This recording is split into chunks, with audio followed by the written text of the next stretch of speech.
السلام عليكم ورحمة الله وبركاته. حبايب قلبي، ازيكم؟ عاملين ايه؟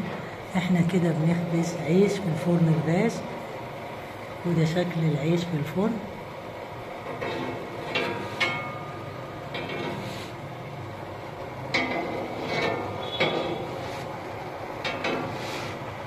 طبعا احنا بنقلب العيش بالراحة عشان لو اتخرم مش هيبقى مرتفع كده، هيتصفط على طول. ده شكل العيش بتاعنا يا حبايبي.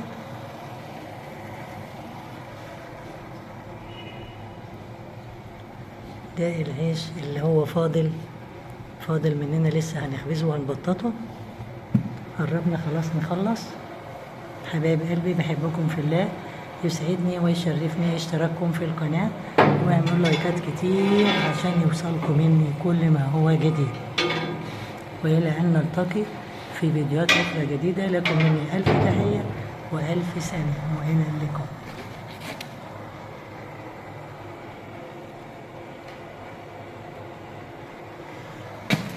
اتفضلوا معانا يا حبايبي.